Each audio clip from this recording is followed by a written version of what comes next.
हम सबको पता है कि मेडिटेशन करना अच्छी बात है, फिर हम करते क्यों नहीं हैं? क्योंकि हम बोर हो जाते हैं। और बोर होते क्यों हैं? क्योंकि हमारे पास मेडिटेशन करने की जानकारी ही गलत है। अब आप ही बताइए, मेडिटेशन मतलब क्या? मतलब ध्यान करने का क्या तरीका है? अब इतना सुनते ही आप में से कोई बोलेगा कि पालथी मोड़ के बैठ जाओ, दोनों हाथों को घुटने के पास रखो, आंख बंद करो और मेडिटेशन करो। नहीं मेरे भाई, ये मेडिटेशन करने का तरीका नहीं है। मतलब ये भी एक तरीका है, लेकिन इसके अलावा भी हजारों तरीके हैं मेडिटेशन करने के। लेकिन दिक्कत वाली बात यह है कि हमें सिर्फ यही जानकारी पता है, पालथी मोड़ के बैठ जाओ, हाथ को घुटने पर रखो और आंखें बंद कर लो, बस। तो आज हम इस वीडियो के माध्यम से जानेंगे कि मेडिटेशन करने का सबसे आसान तरीका कौन सा है, जिसमें आप बोर बिल्कुल भी ना हो। लेकिन मेडिटेशन है क्या? पहले इसे समझते हैं। भाई, मेडिटेशन एक ऐसा रास्ता है सिर्फ ये समझने का कि किस तरीके से हम अपने पास्ट और फ्यूचर के चंगुल से छूट सकें, जिसके पकड़ में हम अभी हैं। दरअसल हमारे दिमाग में दिन भर गोचड़ पोचड़ चलते रहता है। नॉन स्टॉप 24 घंटे किसी न किसी चीज़ के बारे में सोचते रहते हैं, और उन्हीं थॉट्स को शांत करने का तरीका है मेडिटेशन। अब जो हम मेडिटेशन करने वाले हैं उसके लिए आपको स्पेसिफिक इक्विपमेंट की ज़रूरत पड़ेगी, और वो है ये ईयर प्लग, जो कि 25-30 रुपए में किसी भी केमिस्ट शॉप में आपको मिल जाएगा। आप चाहो तो ऑनलाइन भी बाय कर सकते हो। अब इसी ईयर प्लग को क्यों खरीदना है मेडिटेशन के लिए? तो भाई इस चीज़ को हम स्टेप बाय स्टेप समझें। चलो ठीक है। अब सबसे पहला है मेडिटेशन के अंदर कि बैठना कैसे है। अब जैसे मैंने ये बोला, आपके दिमाग में कुछ इस तरीके का इमेज छप गया होगा। भाई यार, आप किसी भी पोजीशन में बैठो, बस आपकी बैक सीधी होनी चाहिए, आपकी रीढ़ की हड्डी सीधी होनी चाहिए। अब आप चाहे कुर्सी में बैठो, सोफे में बैठो, बेड में बैठो, आपकी मर्जी, बस आपकी बैकबोन यानी कि आपकी रीढ़ की हड्डी सीधी होनी चाहिए। लेकिन हाँ, अगर आपको कोई भी पोज अनकंफर्टेबल लग रहा है तो उस पोजीशन में भूल कर भी मेडिटेशन मत करना, वरना आपका ध्यान दर्द की तरफ चला जाएगा। तो आप अपने मन मुताबिक कोई सा भी कंफर्टेबल पोज में बैठ जाओ, अपनी बैक सीधी करके। और हाँ, मुंडी एकदम सीधा होना चाहिए ना नीचे ना ऊपर। और फिर धीरे से अपनी आंखें बंद करो और 10 बार गहरी सांस लो। और जैसे ही आप सांस छोड़ो, उसके साथ में 10 जोड़ दो। फिर सांस छोड़ी, 9 जोड़ दिया, फिर सांस छोड़ी, 8 जोड़ दिया। मतलब ऐसा करते करते आपको 0 तक आना है।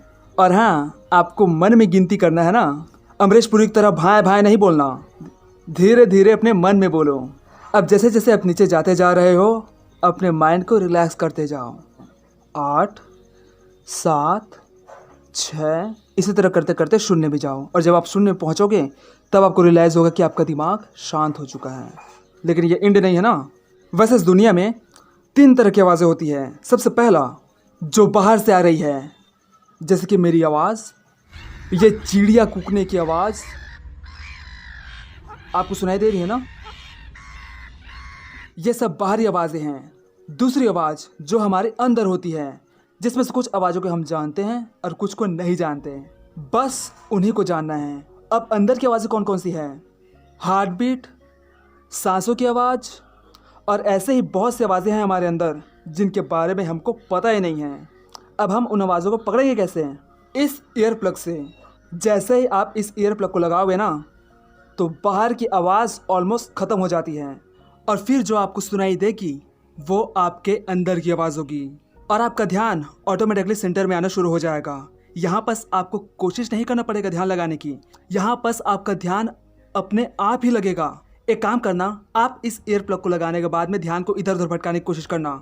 आप नोटिस करोगे कि आपका ध्यान ऑटोमेटिकली सेंटर में आ रहा है। और ऐसा इसलिए हो रहा है क्योंकि आपका दिमाग बाहरी आवाज़ों को छोड़कर आपकी अंतर्मन की आवाज़ को सुन रहा है, आपकी बॉडी की आवाज़ को सुन रहा है। सबसे पहले आपको आपकी सांसें सुनाई देगी, फिर धीरे धीरे आपको दिल की धड़कनें सुनाई देने लग जाएगी, और फिर इन आवाज़ों के पीछे आपको एक पतली सी आवाज़ सुनाई देगी, सन्न से करके। और जैसे जैसे प्रोसेस आगे बढ़ता जाएगा, आपको बारीक से बारीक आवाज़ भी सुनाई देने लग जाएगी। दरअसल हमारा दिमाग भारी आवाज़ों को सबसे पहले सुनता है, और जो हल्की आवाज़ होती है उसे छोड़ देता है, वो कहीं खो जाती है। आप जब इस मेडिटेशन को करते हो ना, तो आपको बारीक से बारीक आवाज़ भी सुनाई देने लग जाती है, वो भी बिना कुछ किए। आप इस ईयर प्लग के अलावा दूसरा मेडिटेशन करके देखिए ना, आपका ध्यान इधर उधर भागेगा। कभी ऑफिस की तरफ जाएगा, कभी गाना गाने की कोशिश करेगा, कभी गर्लफ्रेंड के पास जाएगा, और जैसे तैसे करके आपका ध्यान लगना शुरू होगा, वैसे पीछे से आवाज़ आएगी कि बेटा खाना लगाऊं क्या? और फिर क्या, सारा ध्यान भंग। भाई दूसरे मेडिटेशन में आपको ध्यान लगाते लगाते कम से कम आधा घंटा लग जाता है, क्योंकि दिमाग हमेशा इधर उधर ही भागता रहता है, सेंटर में आता ही नहीं जल्दी से। ध्यान को जितना ज्यादा सेंटर में लाने की कोशिश करो, ये उतना ज्यादा भागने की कोशिश करता है। लेकिन जैसे आप इस मेडिटेशन को करोगे ना, तो आपका दिमाग बोलेगा कि यार ये क्या हो रहा है। अगर आप इन आवाज़ों को सुनना भी नहीं चाहोगे, फिर भी आपका ध्यान सेंटर में आ जाएगा, क्योंकि आप ऐसी आवाज़ों को सुनोगे जिसके बारे में आपको पता ही नहीं है। आपने कभी नोटिस किया है, जब भी आप किसी नई जगह जाते हो, किसी पार्क में जाते हो या फिर कहीं पार्टी में जाते हो, तो आप हर एक चीज़ को एनालिसिस करने लग जाते हो। ये क्या है, वो क्या है, ये ऐसा क्यों है, वो ऐसा क्यों है, मतलब कि हर एक चीज़ को एनालिसिस करने लग जाते हो तुम। लेकिन एक ही पार्क पर आप बार बार जाओ तो क्या होगा? आप जाओगे तो, लेकिन आप अपना काम करते रहोगे, मोबाइल को चेकते रहोगे या फिर कुछ ना कुछ सोच रहे होगे, अपने थॉट्स में उलझे रहोगे।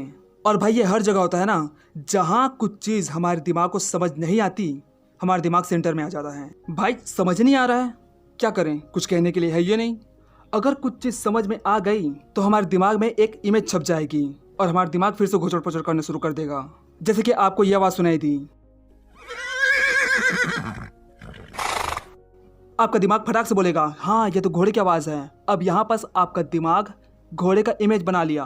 अब सबसे बेहतरीन घोड़ा कौन सा है? तो चेतक। हाँ तो फिर चेतक फिर याद आ जाएगा, फिर महाराणा प्रताप याद आ जाएंगे, फिर दुनियादारी दिमाग में चलने लग जाएगा, सिर्फ एक वर्ड के चलते, क्योंकि वो चीज़ तुम्हें समझ में आ गया है। लेकिन अगर आपको कुछ ऐसी आवाज़ सुनाई दे जिसके बारे में आपको समझ ना आए, जिसके बारे में आप कुछ जानते नहीं हो, तो फिर क्या होगा?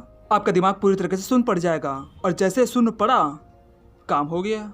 देखो अब इस स्टेज में तीनों चीज़ हो गया है। पहली बात, बाहर की आवाज़ आने भी बंद हो गई है। दूसरी बात, आपके थॉट्स चलना भी बंद हो गए हैं। और तीसरी बात, आपको अपने अंदर की आवाज़ भी सुनाई दे रही है। लेकिन हाँ, आपको एक काम करना है कि आपको जो भी आवाज़ सुनाई देगी, आपको अपने राइट कान से सुनना है ना, राइट कान से। अब ऐसा क्यों? क्योंकि हमारा जो राइट दिमाग होता है ना, वही क्रिएटिविटी का घर होता है। इमेज को, इमोशन को वही कैप्चर करता है। सबसे पावरफुल ब्रेन हमारा राइट साइड ही होता है, इसीलिए आपको राइट कान से ही सुनना है, ठीक है ना। अगर आपको लेफ्ट साइड से भी सुनाई दे रहा है तब भी कोई दिक्कत नहीं है, उसको राइट साइड में लेके आओ, और फिर आप नोटिस करोगे कि वही राइट साइड की आवाज़ धीरे धीरे करके सेंटर में आने लग जा रही है। और सबसे एंड में आपको एक आवाज़ सुनाई देगी जो कि सबसे लास्ट स्टेज है, और वो है ओम। आपको आपके अंदर से ओम की आवाज़ सुनाई देगी। हो सकता है कि ये 10 दिन में हो जाए, या फिर महीना भर भी लग सकता है, या फिर साल भी लग सकता है। ये आपके थॉट्स पर डिपेंड करता है। आपके थॉट्स जितने जल्दी शांत रहेंगे, उतने ही जल्दी ये ओम की आवाज़ आपको सुनाई देगी। इसीलिए मैं बोल रहा हूँ कि ईयर प्लग का इस्तेमाल करना, कॉटन या फिर हेडफोन का नहीं, क्योंकि वो उतना ज़्यादा इफेक्टिव नहीं होता है। और एक बात और, जैसे आपको ओम की आवाज़ सुनाई दे, उसके ठीक 1 महीने बाद आप मेडिटेशन करना छोड़ दो। अब ऐसा क्यों? क्योंकि भाई अब आप अपनी मंजिल तक पहुँच चुके हो। एक बहुत मशहूर कहावत है कि अपने मंजिल में पहुँचने के लिए नाव का सही समय में इस्तेमाल करो और सही समय पर छोड़ भी दो, क्योंकि किसी भी चीज़ का एडिक्शन बिल्कुल भी सही नहीं होता। अगर आपको किसी भी चीज़ की लत लग जाए तो समझ जाओ कि आप गलत डायरेक्शन में जा रहे हो। ओके, आई होप कि आपको वीडियो अच्छी लगी होगी। तो मिलते हैं अगले वीडियो में एक नए टॉपिक के साथ। तब तक के लिए जय हिंद, जय भारत।